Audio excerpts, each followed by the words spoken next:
Hello Bears fans, thanks for watching and subscribing. Hit the like button at the bottom. Today's topic is about the prevailing question that everybody wants to know. Is the Chicago Bears organization racist? Today we're gonna get into it with nothing but the straight facts. Let's get into it, guys.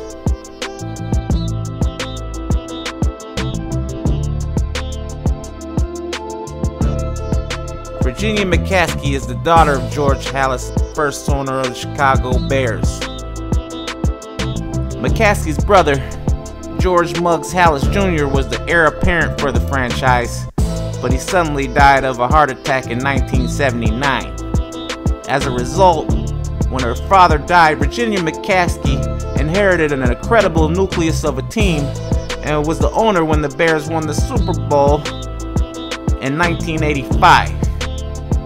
However, the team struggled in the 90s, and since 1999, she has been a very hands-off owner. Mike McCaskey ran the organization from 1983 to 1999.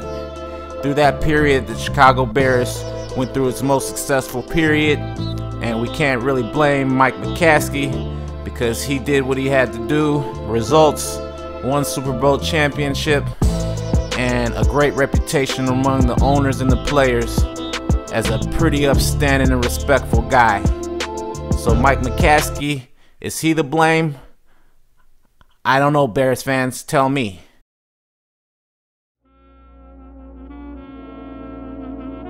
Before we talk about the current state of the organization, we can't forget about the history of racism in this organization going all the way back to the beginning, my friend.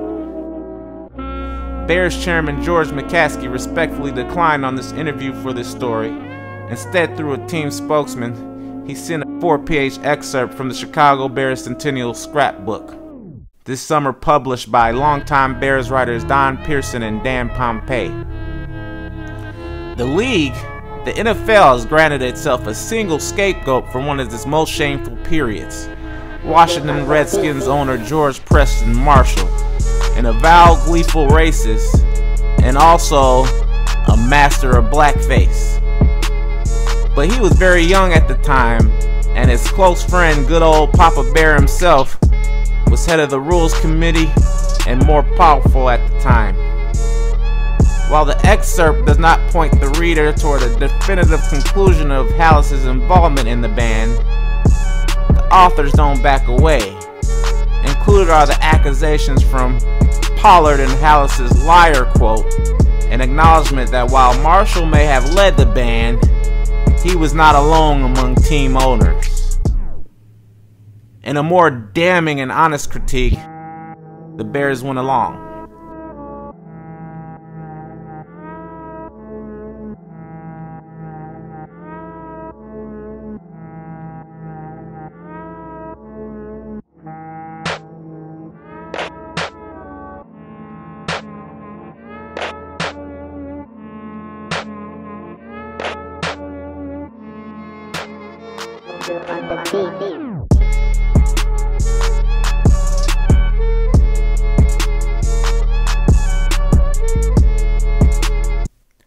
In 1977, the Bears selected Vince Evans in the 6th round of the draft.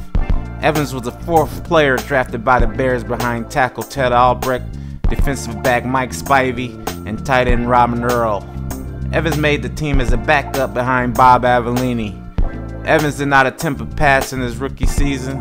The Bears under head coach Jack Pardee went 9-5 and made the playoffs. However, they were crushed by the Dallas Cowboys 37-7. Evans finally attempted his first NFL pass in 1978, coming off the bench in a 40-7 blowout of the San Diego Chargers. Both Avellini and Mike Phipps were ineffective against the Chargers. Evans completed 1 of 3 passes with 1 interception. The following season, under new head coach Neil Armstrong, the Bears went 10-3 with Evans getting the chance as the starter. However, he went 0-3. Avellini lost his job to Phipps, and Evans was soon promoted ahead of Avellini. In 1980, Evans was a starter for 10 games, going 5-5 during the stretch. One of those games was the infamous Thanksgiving game in which the Bears won in overtime when running back Dave Williams returned the opening kick. It was Evans himself that had tied the game when he scored on a 4-yard run. However, the Bears missed the playoffs and finished 7-9. In 1981, Evans started all 16 games. He threw for 2,354 yards, 11 touchdowns, and 20 interceptions.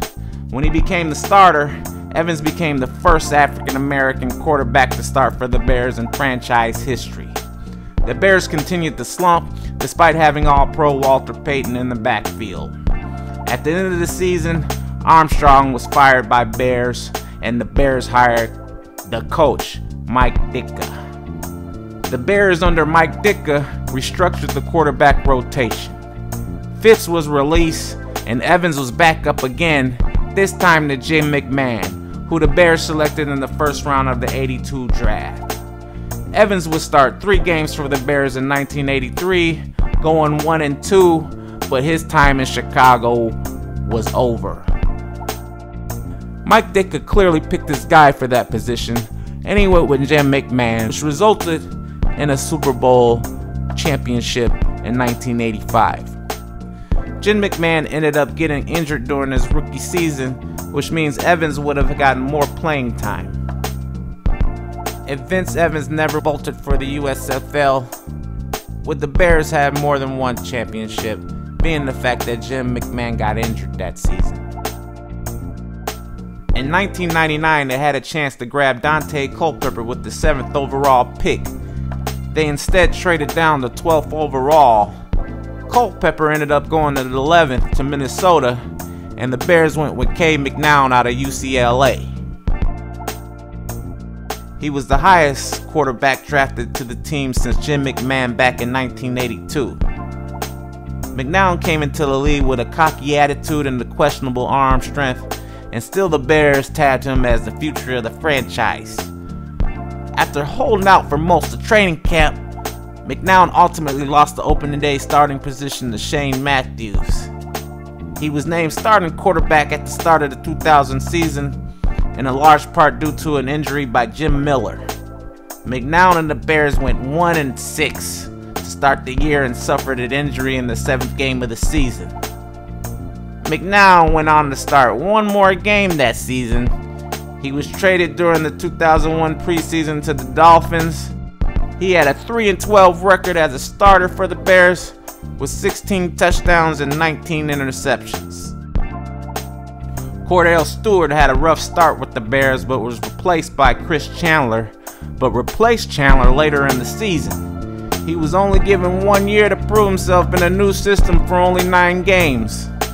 Also, his style did not fit with the Bears' offense in the first place, but the Bears got rid of him because nobody else was available.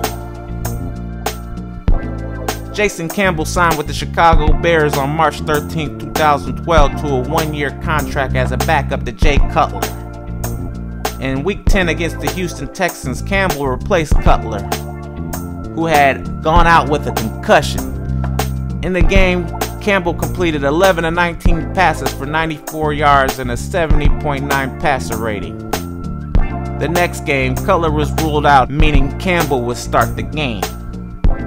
The Bears went on to lose 32-7. Although Campbell had a 13-yard touchdown pass to Brandon Marshall in the 3rd quarter, he also threw 2 interceptions and was sacked 5 times. Not a good look. But hey, Cade McNown was given more chances, Jay Cutler was given more chances, so what's the answer to that one, buddy? Eric Lambert of the Sport Mockery says it's not just because they're racist, it's because they're just dumb.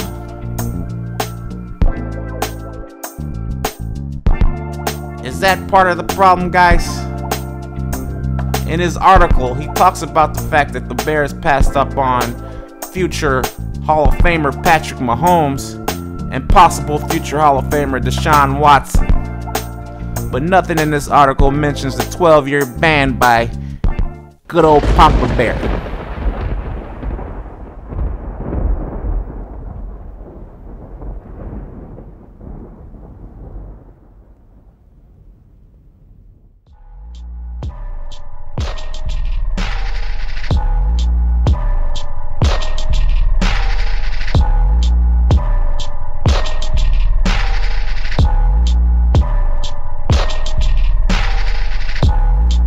Let's listen to what some of your heroes and Bears icons have to say about kneeling for the national anthem.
Some of the fans had something to say about this as well.